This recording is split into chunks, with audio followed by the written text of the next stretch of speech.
ত্রয়োদশ সংসদ নির্বাচনে মনোনয়নপত্র জমার শেষ দিন আজ দাখিল করছেন হেভিওয়েট প্রার্থীরা। সারা দেশে রিটার্নিং কর্মকর্তার কার্যালয়ে ব্যস্ততা। জোটভুক্ত 10 দলের আসন বণ্টনের চূড়ান্ত সিদ্ধান্ত শিগগিরই জানালেন জামাত নেতা গোলাম পরোয়ার। নির্বাচনে আইন শৃঙ্খলা পরিস্থিতি নিয়ে শঙ্কা প্রকাশ। নির্বাচন সুষ্ঠু ও শান্তিপূর্ণ করতে আইন শৃঙ্খলা বাহিনীকে প্রস্তুত থাকার আহ্বান স্বরাষ্ট্র উপদেষ্টার। অপরাধীদের সীমান্ত পাড়ি দেওয়া ঠেকাতে কঠোর নজরদারির নির্দেশ। ময়মনসিংহের গফরগাঁও রেললাইনের 20 ফুট অংশ খুলে নিল দুর্বৃত্তরা। অগ্নিবীণা এক্সপ্রেসের ইঞ্জিন সহ 2টি বগি লাইনচ্যুত। ঢাকা ময়মনসিংহ ট্রেন চলাচল বন্ধ। এবং পৌষের হাড় কাঁপানো শীতে জনজীবনে ছন্দপতন। হিম বাতাসের সঙ্গে ঝরছে কুয়াশা। বেড়েছে ছিন্নমূল মানুষের দুর্ভোগ। নদী পথে ফেরি চলাচল ব্যাহত।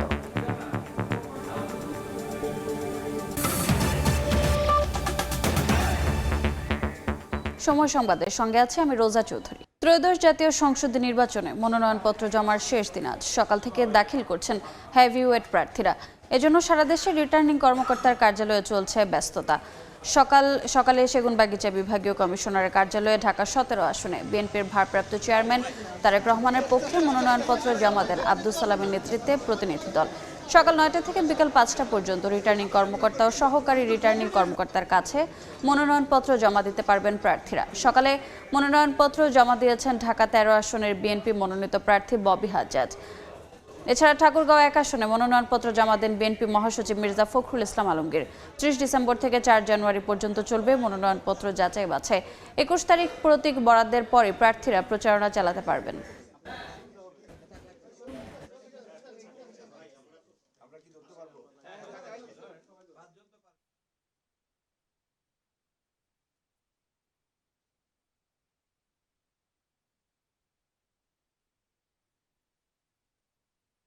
আমি মনোনীত হয়ে জনগণের কাজ করার একটা সুযোগ পেয়েছি। যদি আমরা সুযোগ পাই, জনগণের ভালোবাসায় যদি আমরা নির্বাচিত হতে পারি, তাহলে নিশ্চয়ই আমরা এই ঠাকুরগাঁও অঞ্চলের উন্নয়ন, সামাজিক পরিবেশকে উন্নত করা, এখানে শিক্ষা প্রতিষ্ঠানগুলোকে উন্নত করা, আমাদের আর্থসামাজিক ব্যবস্থাকে উন্নত করা এবং অর্থনৈতিক যে কর্মকাণ্ড তাকে আরও বৃদ্ধি করা, মানুষের কর্মসংস্থান সৃষ্টি করা, এই বিষয়গুলোকে আমরা সবচেয়ে গুরুত্ব আরোপ করব। ঢাকা বিভাগীয় কমিশনারের কার্যালয়ে কথা বলছেন বিএনপি নেতা আব্দুল সালাম। সরাসরি যাচ্ছে সেখানে। সামনের দিকে এগিয়ে নিয়ে যাবেন, উন্নয়নের দিকে নিয়ে যাবেন। অর্থনৈতিক যে আজকে সমস্যা, এই অর্থনৈতিক সমস্যার সমাধান করবেন, রাজনৈতিক সমস্যার সমাধান করবেন, আন্তর্জাতিক সমস্যার সমাধানের লক্ষ্যে তিনি কাজ করবেন। আপনারা সবাই তার জন্য দোয়া করবেন, এই আশা পোষণ করে আপনাদের সবাইকে ধন্যবাদ দিয়ে আমার বক্তব্য শেষ করছি এবং আপনাদের সবাই দোয়া চাচ্ছি। খোদা হাফেজ। শুধু কি 17 আসনের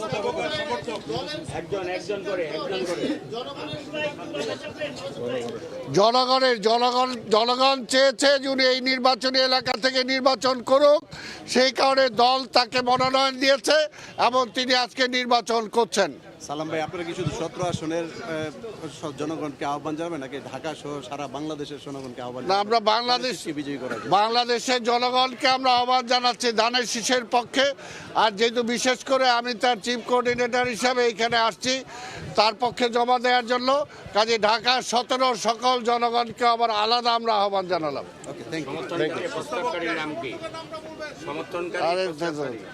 আমাদের প্রস্তাবকারী হলো আমাদের ডাক্তার ডোনার। ঠিক আছে, আপনাদের সবাইকে ধন্যবাদ। খোদা হাফেজ। এখন একটু আগেই ঢাকা 17 আসনের তারেক রহমানের জন্য মনোনয়নপত্র জমা দিলেন আব্দুল সালাম এবং তার সঙ্গে 5 সদস্যের একটি প্রতিনিধি দল তারা বিএনপির মনোনয়ন জমা দেওয়ার জন্য এসেছিলেন এবং এখন এইমাত্র জমা দেওয়া শেষ করলেন। এর আগে আরও বেশ কয়েকজন মনোনয়নপত্র জমা দেওয়া শেষ করেছেন এবং গতকালকে তারেক রহমানের পক্ষ থেকে বিএনপির কয়েক সদস্য তারা এসে মনোনয়ন সংগ্রহ করেছিলেন এবং আজকে সকাল 11টার দিকে তারা এখানে এসেছেন এবং সকাল 11টা থেকে এখানে তারা মনোনয়ন জমা দিয়ে গেলেন এবং এরই মধ্য থেকে আনুষ্ঠানিকভাবে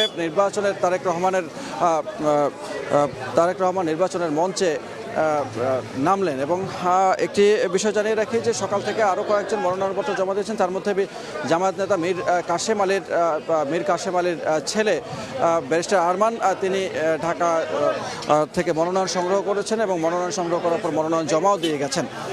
এবং ঢাকার এই 13টি আসনের, মহানগরের 13টি আসনের মনোনয়নপত্র সংগ্রহ এবং জমা দেওয়ার আজকেই শেষ দিন এবং বিভাগীয় কার্যালয় থেকে আজকে মনোনয়নপত্র বিকেল 5টা পর্যন্ত জমা দেওয়া যাবে। গতকাল পর্যন্ত এখান থেকে মনোনয়নপত্র সংগ্রহ করেছেন 250 জন এবং 11 জন মনোনয়নপত্র জমা দিয়েছেন এবং আজকে এখনও পর্যন্ত মনোনয়ন সংগ্রহ করছেন। অনেকেই কিছু ছোট ত্রুটির কারণে নতুন করে আবার মনোনয়নপত্র সংগ্রহ করার পরও সেগুলো জমা দেওয়ার জন্য একটু বিলম্ব হচ্ছে।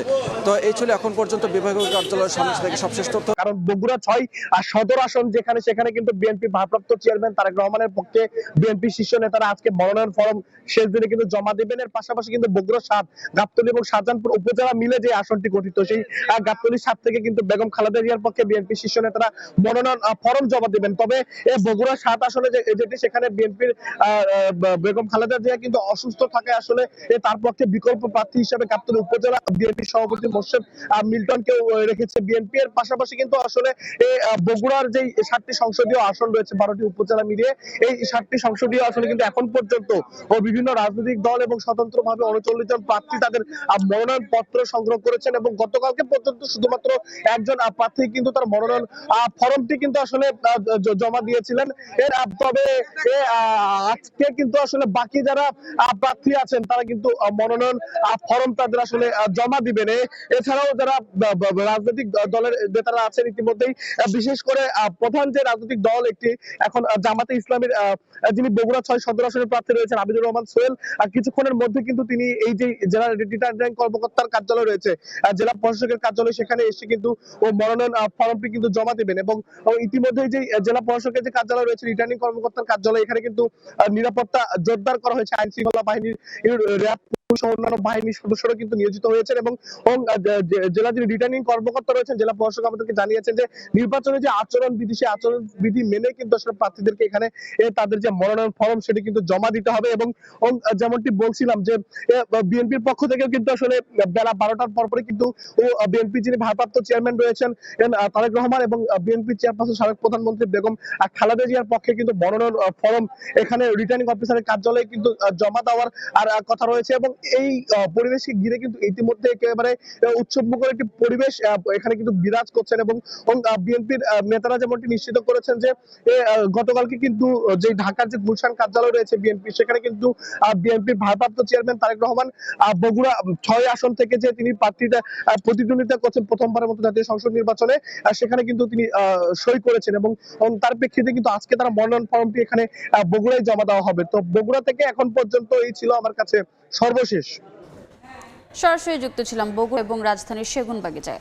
শিগগিরই জোটভুক্ত 10 দলের সঙ্গে আলোচনার পর আসন বন্টনের চূড়ান্ত সিদ্ধান্ত আসবে বলে জানিয়েছেন জামাতে ইসলামের সেক্রেটারি জেনারেল মিয়া গোলাম পরোয়ার। সকালে খুলনা জেলা প্রশাসকের কার্যালয়ে রিটার্নিং অফিসারের কাছে মনোনয়ন জমা দেওয়ার পর এ কথা বলেন তিনি। নির্বাচনে আইন শৃঙ্খলা পরিস্থিতি নিয়ে জামাত এখনও শঙ্কায় আছে বলেও জানান তিনি। এছাড়া নির্বাচনে গণভোটের বিষয়ে কথা বলেন তিনি। এ সময় খুলনা 2 আসনের জামাতের প্রার্থী জাহাঙ্গীর হোসেন হেলাল, খুলনা 1 আসনের কৃষ্ণ নন্দী ও খুলনা 6 আসনের আবুল কালাম আজাদও মনোনয়নপত্র জমা দেন।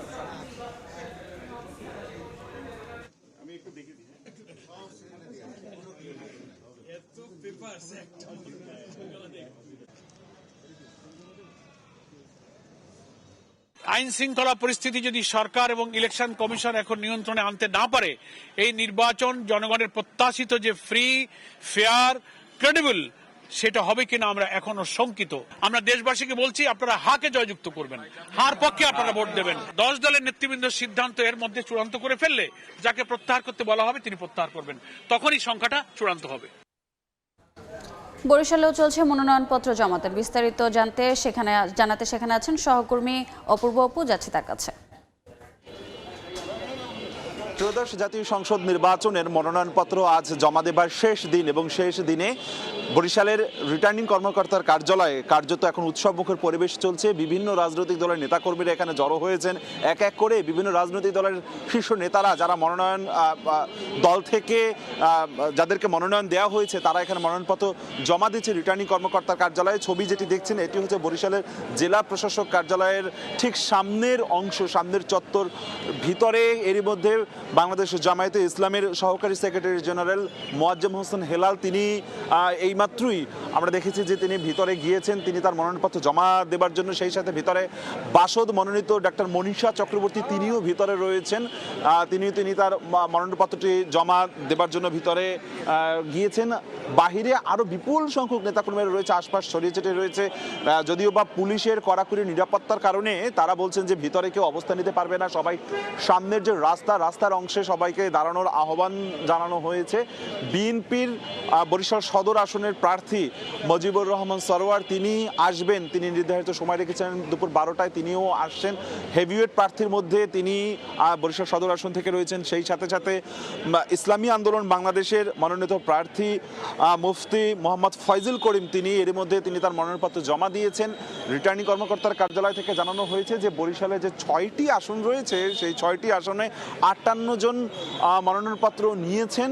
তারা এখন অপেক্ষার পালা যে কে কে জমা দেয়, যেহেতু আজকে শেষ দিন। এর আগে 58 জন মনোনয়নপত্র জমা সংগ্রহ করেছিলেন এখান থেকে। সেই সাথে 6টি আসনে 22,83,000 অর্থাৎ প্রায় 23 লাখ ভোটার রয়েছে। সবার মধ্যে একটা উৎসব, উৎকণ্ঠা, উচ্ছ্বাস রয়েছে যে কেমন হবে জাতীয় সংসদ নির্বাচন, ত্রয়োদশ জাতীয় সংসদ নির্বাচন। এই যে একটা উৎসবের ডামাডোল রয়েছে এই মুহূর্তে মনোনয়নপত্র জমা দেবার, সেটি যেন একেবারে নির্বাচনের দিন পর্যন্ত অব্যাহত থাকে সেই আহ্বানটি এখানকার নেতাকর্মীরা সেই সাথে ভোটাররা চাইছেন। প্রার্থীরা বলছেন তারাও একটি সুষ্ঠু ভোট দেখার অপেক্ষায়। বরিশাল থেকে আমার কাছে আপাতত দুপুর 12 পর্যন্ত এতটুকুই খবর ছিল। সরাসরি যুক্ত ছিলাম বরিশালে। নির্বাচন সুষ্ঠু ও শান্তিপূর্ণ করতে আইন শৃঙ্খলা বাহিনীকে প্রস্তুত থাকার আহ্বান জানিয়েছেন স্বরাষ্ট্র উপদেষ্টা জাহাঙ্গীর আলম চৌধুরী। সীমান্ত দিয়ে কোনো অপরাধী যেন পার হতে না পারে, বিজিবিকে সেদিকে কঠোর দৃষ্টি রাখার আহ্বান জানান তিনি। সকালে পিলখানা সদর দফতরে বিজিবি দিবস উপলক্ষে পদক প্রদান ও সংবর্ধনা অনুষ্ঠানে তিনি এসব কথা বলেন। সীমান্তে মাদক ও চোরাচালানের বিরুদ্ধে আরও বেশি কঠোর হওয়ার নির্দেশ দেন স্বরাষ্ট্র উপদেষ্টা। বলেন, যে সকল কর্মকর্তা চোরাচালানে সহযোগিতা করবে তাদের ছাড় দেওয়া হবে না। নায়ক সদানন্দ সরকার, বিজিবির চক্ষু ফাঁকি দিয়ে দেশি কোনো পণ্য বিদেশে পাচার হবে না। যে সকল কর্মকর্তা কর্মচারী চোরাকারবারি ও মাদক পাচারীদের সহায়তা করে কিংবা সাহায্য করে তাদের বিরুদ্ধে কঠোর আইনানুগ ব্যবস্থা গ্রহণ করতে হবে। সময় সংবাদে আরও থাকছে। বাজারে চাহিদা বাড়ছে। বড় ব্রয়লার মুরগির ওজন 2 কেজি পার হলে মাংস মেলে 10% বেশি। 35 দিন মুরগি পালনে লাভের সুযোগ বাড়ে খামারিদের, বলছে প্রাণী সম্পদ অধিদপ্তর। পৌষের হাড় কাঁপানো শীতে জনজীবনে ছন্দপতন। কুয়াশার সাথে উত্তরের হিমেল হাওয়ায় সারা দেশে জেঁকে বসেছে শীত। প্রায় এক সপ্তাহ ধরে দুপুর পর্যন্ত দেখা মিলছে না সূর্যের। সর্বনিম্ন তাপমাত্রা রেকর্ড করা হয়েছে কিশোরগঞ্জের নিকলিতে 10 ডিগ্রি সেলসিয়াস। ঘন কুয়াশায় ঢাকা পড়েছে রাস্তাঘাট। হাড় কাঁপানো শীতে বিপাকে ছিন্নমূল ও খেটে খাওয়া মানুষ। দেখা দিয়েছে গরম কাপড়ের অভাব। কাজের সন্ধানে বের হওয়া মানুষের কমেছে আয় রোজগার। তীব্র ঠান্ডায় বড় মৌসুমে চাষাবাদে নামতে পারছেন না চাষিরা। এদিকে ঘন কুয়াশার কারণে কয়েক ঘন্টা বন্ধ থাকার পর সকাল 8টা থেকে পাটুরিয়া, দৌলতদিয়া, আরিচা, কাজিরহাট ও ধাওপাড়া, মানিকগঞ্জ নৌ রুটে ফেরি চলাচল শুরু হয়েছে। প্রচন্ড শীত, কুয়াশায় দাঁড়ানো যাচ্ছে না। শীতের জ্বালায় সবাই কাঁপুনি হয়ে গেছে। মানুষেরও খুব অভাব তৈরি গেল, এই শীতের কাজ কাম হচ্ছে না গরিব মানুষের। মেডিকেলের সামনে রোগীরাও রুম থেকে বার হতে পারতেছে না। বাচ্চা নিউমোনিয়া হয়ে গেছে, এখন একটু সুস্থ আছে, এখনো কাজ কমে নাই। বিএনপি চেয়ারপারসন বেগম খালেদা জিয়াকে দেখতে এভার কেয়ার হাসপাতালে আসেন ডাক্তার জুবাইদা রহমান। সকাল 10টার দিকে হাসপাতালে পৌঁছান তিনি। পরে 1 ঘন্টার মতো সময় সেখানে অবস্থান করে বেলা 11টার পর হাসপাতাল থেকে বের হয়ে যান জুবাইদা রহমান। বিএনপির চেয়ারপারসন ও সাবেক প্রধানমন্ত্রী খালেদা জিয়ার শারীরিক অবস্থা অত্যন্ত জটিল। তিনি সংকটময় মুহূর্ত পার করছেন। শনিবার দিবাগত রাতে এ কথা জানান তার চিকিৎসায় গঠিত মেডিকেল বোর্ডের সদস্য ও বিএনপির স্থায়ী কমিটির সদস্য AZM Zahid Hossain.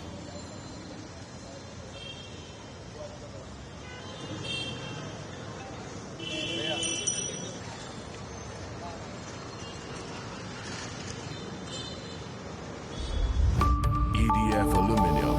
Redefine possibilities. সময় সংবাদে আরও থাকছে। রাশিয়া ইউক্রেন শান্তি চুক্তি চূড়ান্ত পর্যায়ে, ফ্লোরিডা জেলেনস্কির সঙ্গে বৈঠকের পর জানালেন ট্রাম্প। পুতিনের সঙ্গেও ফোন আলাপ। এবার বাণিজ্যের সংবাদ।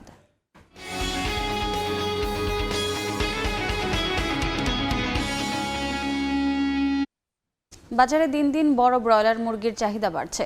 ওজন 2 কেজির বেশি হলে মাংস 10% বেশির পাশাপাশি খামারিদেরও লাভের সুযোগ বাড়ে, এমন দাবি পোল্ট্রি খাতের শীর্ষ সংগঠন বিপিআইসিসির। এ অবস্থায় অন্তত 35 দিন পর্যন্ত ব্রয়লার পালন করার পরামর্শ প্রাণী সম্পদ অধিদপ্তরের। কামরুল হাসান সবুজের রিপোর্ট। ব্রয়লার মুরগি একটু বড় ওজনেরটা নেই, টেস্টও সাধারণত বেশি হয়ে থাকে বড়গুলো। 2 কেজি বা 2.5 কেজি যেগুলা, ওগুলা কাস্টমারের চাহিদা বেশি। ছোট 1 কেজি আলা যেটা, এটা কমে চলে। কেন বড় ব্রয়লার মুরগি কেনার দিকে ঝুঁকছেন ভোক্তারা, সেই ব্যাখ্যাও রয়েছে তাদের নিত্যদিনের খরচের খাতায়। বড় দেখে কেনার চেষ্টা করি যাতে মাংসটা একটু বেশি পাওয়া যায়। আমাদের কাছে ভালো লাগে, আর যার যার চয়েস এটা। এ খাতের শীর্ষ সংগঠন বিপিআইসিসির দাবি, 1 কেজি ওজনের ব্রয়লারে যে পরিমাণ খাবার উপযোগী মাংস পাওয়া যায়, ওজন 2 কেজি বা এর বেশি হলে মাংস মেলে 5 থেকে 10% বেশি। 1 কেজি যদি মাংস মুরগির ওজন হয় তাহলে কিন্তু সে পাবে নারী ভুঁড়ি, তার ইন্টারনাল অর্গান যেগুলো আমাদের খাওয়ার উপযুক্ত না, সেইটা 40%। আর এই মুরগির ওজন যদি 2 কিলো প্লাস হয় তাহলে তার অর্গানের ওজন হয়ে যাবে 30%, মিট হয়ে যাবে 70%। বেশি ওজনের ব্রয়লারের এবারে স্বাদ ও পুষ্টিগুণ বলছেন পোল্ট্রি খাত বিশেষজ্ঞরা। আমরা যদি বেশি ওজনের ব্রয়লার পালি, মায়োগ্লোবিন যোগ হয়, কানেকটিভ টিস্যু ডেভেলপ করে, এবং এগুলো কিন্তু আপনার ফ্লেভার এবং কালার দুটোতে কিন্তু ভূমিকা রাখে। দেশে একটা সময় কেজি ওজনের ব্রয়লারই বেশি বিক্রি হতো, বর্তমানে কিছুটা বাড়লেও 2 কেজি পার হচ্ছে কমই। এই অবস্থায় লাভজনক বিবেচনায় অন্তত 35 দিন ব্রয়লার পালনে খামারিদের পরামর্শ দিচ্ছে প্রাণী সম্পদ অধিদপ্তর। ব্রয়লারের মুরগির মাংসের যে গুণগত মান এবং খামারির লাভবান, এই 3টা বিষয়কে যদি আমরা বিবেচনায় নেই তো 35 দিন পর্যন্ত খামারি ব্রয়লার লাভবানের সাথে, লাভ হওয়ার সাথে লালন পালন করতে পারবে। বড় মুরগির মাংস ক্রয় ক্ষমতার মধ্যে রাখতে কেটে বিক্রির বাজার চালুর তাগিদ দিচ্ছেন খাত সংশ্লিষ্টরা।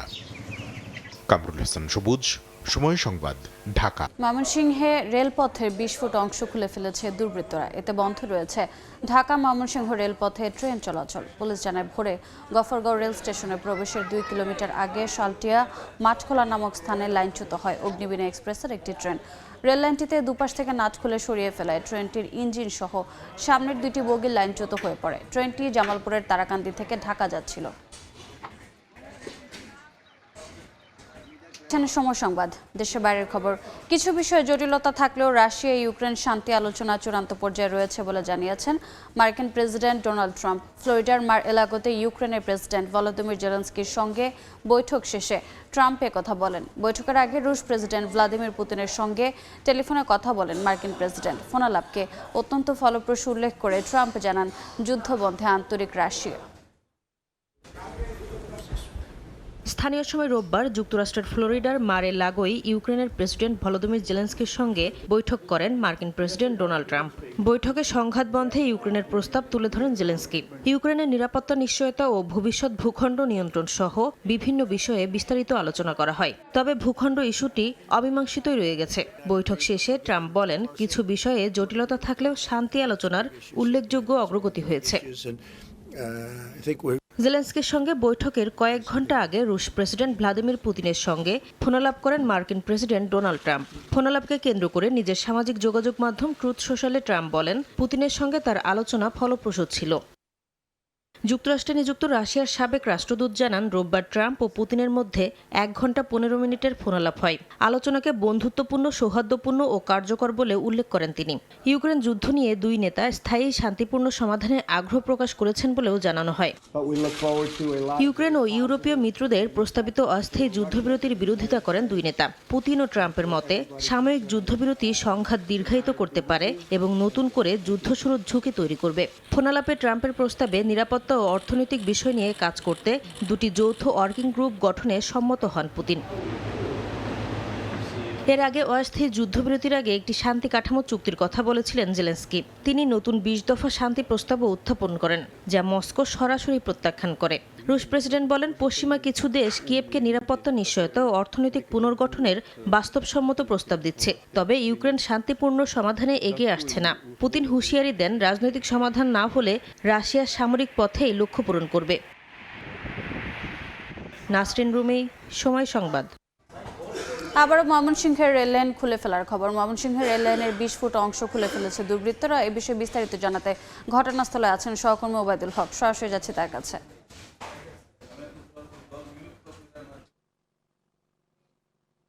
ময়মনসিংহের গফরগাঁও উপজেলার শালটিয়া মাঠখলা এলাকায় গতকাল মধ্যরাতে এখানে যে রেল লাইনের প্রায় 20 ফুট অংশ খুলে নেওয়া হয়েছে, সরিয়ে নেওয়া হয়েছে, যার কারণে এখানে জামালপুর থেকে ঢাকাগামী যে একটি ট্রেন অগ্নিবীণা এক্সপ্রেস, সেটি যখন এটি আজকে ভোর 5টা 20 মিনিটের দিকে এই রেল লাইনের পথটি অতিক্রম করছিল, অর্থাৎ রেল লাইনের যে rail station Gafargaon station 2 kilometre আগে যখন ট্রেনটি এই জায়গাটি অতিক্রম করছিল, তখন মূলত এই ট্রেনটি লাইনচ্যুত হয়ে যায়। ইঞ্জিন এবং পেছনের যে দুটি বগি এটি লাইনচ্যুত হয়ে যায়। পরে লাইনচ্যুত হওয়ার পরে দেখা যায় যে এখানে প্রায় 20 ফুট অংশ রেল লাইনের সেটি এখান থেকে নাট খুলে এটি সরিয়ে নেওয়া হয়েছে।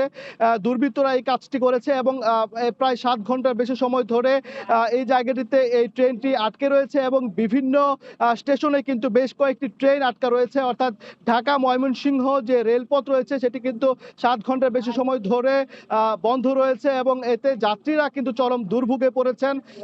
এখানে যারা রেল কর্তৃপক্ষ যেটি বলছেন যে ঢাকা থেকে যে উদ্ধারকারী ট্রেনটি কিন্তু এখানে আনা হয়েছে এবং এখন এটি মূলত এখানে যে উদ্ধারকারী ট্রেন সেটি আনা হয়েছে এবং এই লাইনচ্যুত যে বগি এবং ইঞ্জিন রয়েছে সেটি কিন্তু উদ্ধারে কাজ করা হচ্ছে। যারা উদ্ধারকারী দল রয়েছেন তারা কাজ করছেন। তবে আমরা যেটি দেখেছি যে গত 2 দিন আগে এখানে বিএনপির মনোনয়ন দেওয়া হয়েছে আখতারুজ্জামান বাচ্চু নামে একজনকে। এর প্রতিবাদে কিন্তু যারা মনোনয়ন বঞ্চিত প্রার্থী ছিলেন তাদের কর্মী সমর্থকরা গত শনিবার বিকেল থেকে কিন্তু আন্দোলন চালিয়ে যাচ্ছিলেন। রেল লাইনের বিভিন্ন জায়গায় তারা আগুন দিয়ে রেলপথ অবরোধ করছিলেন এবং স্থানীয়দের ধারণা যে এই আন্দোলনের অংশ হিসেবে এমনটি ঘটতে পারে। তবে আসলে রেল কর্তৃপক্ষ এবং রেল পুলিশের সাথে কথা বলেছি, তারা বিষয়টি খতিয়ে দেখছেন যে কিভাবে কারা এই কাজটি করেছে। তবে এখনো পর্যন্ত প্রায় 7 ঘন্টা হতে চললে এখনো পর্যন্ত কিন্তু যে লাইনচ্যুত অগ্নিবীণা এক্সপ্রেস ট্রেনের বগি রয়েছে সেটি কিন্তু উদ্ধার করা সম্ভব হয়নি। তারা উদ্ধারে কাজ করে যাচ্ছেন এবং তারা বলছেন যে আরো কয়েক ঘন্টা সময় লাগতে পারে। এতে করে ময়মনসিংহ স্টেশন সহ ময়মনসিংহ রেলওয়ে স্টেশন সহ আরো বিভিন্ন স্টেশনে কিন্তু বেশ কিছু ট্রেন আটকা রয়েছে। এতে করে যারা এবং এই ট্রেনটি সহ যারা যাত্রী ছিলেন তারা কিন্তু প্রায় সবাই নেমে বিকল্প উপায়ে যাওয়ার চেষ্টা করছে। তবে ময়মনসিংহ রেল স্টেশন সহ বিভিন্ন স্টেশনে যারা আটকা পড়েছেন তারা কিন্তু চরম দুর্ভোগে পড়েছেন এবং স্টেশন এই রেলওয়ে কর্তৃপক্ষ যেটি বলছেন যে তারা এই খবর পাওয়ার সঙ্গে সঙ্গে আসলে ঢাকা থেকে যে উদ্ধারকারী রিলিফ ট্রেন সেটি রওনা দেয় এবং বেলা 11টার কিছু সময় পরে এই ট্রেনটি এই যে রিলিফ ট্রেনটি সেটি আসে এবং এই উদ্ধারকারী ট্রেনটি এখানে এই মুহূর্তে আসলে কাজ করছে। তো তারা যেটি বলছেন যে আরো 3 থেকে 4 ঘন্টা সময় লাগতে পারে এই ট্রেনটি উদ্ধার এবং যে মেরামত লাইন মেরামত সেটি তারা চেষ্টা করছেন। তো এই ছিল আমার কাছ থেকে সবশেষ খবরাখবর। সরাসরি যুক্ত ছিলাম ময়মনসিংহে। দেখছেন সময় সংবাদ, সঙ্গেই থাকুন। দেখছেন সময় সংবাদ। এবারে খেলার খবর। চট্টগ্রাম রয়্যালসের বিপক্ষে ম্যাচ দিয়ে বিপিএল মিশন শুরু করতে যাচ্ছে শক্তিশালী রংপুর রাইডার্স। দলের সঙ্গে যোগ দিয়ে শিরোপার স্বপ্ন দেখালেন পাকিস্তানি খাজা নাফে। গেল আসর দারুণ কাটিয়েছিলেন তিনি, তাই এ আসরে করতে চান সেঞ্চুরি। জয় দিয়ে আসর শুরু করা চট্টগ্রামও মুখিয়ে জয়ের ধারা ধরে রাখতে ম্যাচ শুরু হবে দুপুর 1টায়। সিলেট থেকে তারেক হাসান শিমুলের রিপোর্ট। বিপিএলের কুলিন ফ্র্যাঞ্চাইজি রংপুর রাইডার্স গোছানো ম্যানেজমেন্টে সাফল্য পেয়েছে বহুবার। নতুন আসর নতুন করে শুরু করতে যাচ্ছে রাইডার্স। বিপিএলে এই আসরে প্রথম ম্যাচে প্রতিপক্ষ চট্টগ্রাম রয়্যালস। 26 ডিসেম্বর বিপিএল শুরু হলেও তারা প্রথম ম্যাচ খেলতে নামছে 29 নভেম্বর, তাই একটু দেরিতেই এসেছে সিলেটে। তবে অনুশীলন ম্যাচ থেকে শুরু করে রাইডার্স প্রস্তুতি সম্পন্ন করে এসেছে ঢাকা থেকেই, তাই একটা অনুশীলন সেশন শেষেই ম্যাচ খেলতে নামবে ফ্র্যাঞ্চাইজিটি। প্রথম ম্যাচ সবসময় গুরুত্বপূর্ণ। আগের আসরে রংপুরে খেলা হয়নি, এবার সুযোগ হয়েছে। আমরা অবশ্যই চাইবো জয় দিয়ে আসর শুরু করতে। অন্যদিকে টুর্নামেন্ট শুরুর আগেও যে দলটাকে নিয়েছিল নানা শঙ্কা, দলের দায়িত্ব বিসিবি নেয়ার পর সেই দলটাই প্রথম ম্যাচে হারিয়েছে নোয়াখালী এক্সপ্রেসকে। জয়ের ব্যাপারে আশাবাদী তারাও। যদিও এদিন অনুশীলনের সময় মাথায় হালকা চোট পেয়েছিলেন চট্টগ্রাম পেসার শরীফুল ইসলাম, তবে তা ঘোরতর নয়, তাই ম্যাচ খেলতে সমস্যা হওয়ার কথা নয় এই পেসারের। তারেক হাসান শিমুল, সময় সংবাদ, সিলেট। সময় সংবাদের শীর্ষ সংবাদগুলো জানিয়ে দিচ্ছি আরেকবার। ত্রয়োদশ সংসদ নির্বাচনে মনোনয়নপত্র জমার শেষ দিন আজ দাখিল করছেন হেভিওয়েট প্রার্থীরা। সারা দেশে রিটার্নিং কর্মকর্তার কার্যালয়ে ব্যস্ততা। জোটভুক্ত 10 দলের আসন বণ্টনের চূড়ান্ত সিদ্ধান্ত শিগগিরই, জানালেন জামাত নেতা গোলাম পরোয়ার। নির্বাচনে আইনশৃঙ্খলা পরিস্থিতি নিয়ে শঙ্কা প্রকাশ। এবং ময়মনসিংহের গফরগাঁওয়ে রেল লাইনের 20 ফুট অংশ খুলে নিল দুর্বৃত্তরা। অগ্নিবীণা এক্সপ্রেসের ইঞ্জিন সহ 2টি বগির লাইনচ্যুত। ঢাকা ময়মনসিংহ ট্রেন চলাচল বন্ধ।